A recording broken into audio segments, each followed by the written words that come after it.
बालपने में ज्ञान न लयो, तरुण समय तरुणी रत रयो, अर्धमृतक सम बूढ़ापनो, कैसे रूप लखे आपनो। मनुष्य जीवन का एक कड़वा सच, एक चिंतनीय विषय है। Human life is a circle which starts with बचपन, जहाँ समय भी है, शक्ति भी है, पर अच्छे बुरे की पहचान वो समझ ही नहीं है, इसलिए इट्स डार्क, कल्याण नहीं कर पाए। फिर आया यौवन, वहाँ परायों का प्रति आकर्षण और इतना जान लुटाते हैं कि स्वयं को जान पाए वो समय ही कहाँ है। हाँ, तब समझ बड़ी है, शक्ति भी है, पर समय ही नहीं है, सो इट्स डार्क। और फिर आखिरी में वो अधमरा सा बुढ़ापा, जहाँ समय भी है, समझ भी बढ़ गई है, पर शक्ति नहीं बची, रूप भी गया, स्वरूप भी नहीं संवार पाए। इसलिए फिर एंड में जहाँ थे वहाँ के वहाँ बिग जीरो, खाया पिया और गवाया। और फिर आगे के सफर में भी सिर्फ फुल सफरिंग, दुख ही दुख बचा रहता है। उपाय सटीक और सिंपल सॉल्यूशन है।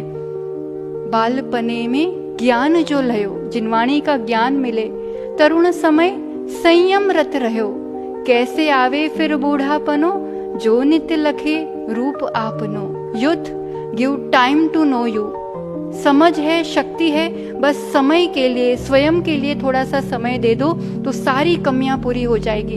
इस तन के लिए 1 घंटा जिम जाने का समय है, तो उसमें से थोड़ा समय जिन मंदिर के लिए दिया करो। फिर देखो, इस चेतन के साथ तन मन सब फिट रहता है। रूटीन में थोड़ा चेंज लाने के लिए मूवीज, गेम्स, उसके लिए समय देते हो। वही समय स्ट्रेस रिलीविंग जो स्वाध्याय है, मोटिवेशनल प्रवचन है, उसको सुनने के लिए जरूर समय दिया करो। आउटिंग, ट्रिप के लिए विदेश तक जाने का समय है अगर, तो फिर वह समय गुरु चरणों में पहुंचने के लिए कभी निकाल के तो देखो। वो ब्लैक जीवन में जो व्हाइटनेस ऐड होती है ना, उससे जीवन सुंदर हो जाता है। ये अनुशासित, संयमित, अहिंसक, भक्ति युक्त जो ये युद्ध का जीवन है, उसका आनंद ही अलग है। स्वयं को जानो, एक बार स्वयं को पालो, फिर कुछ बाकी नहीं रहे।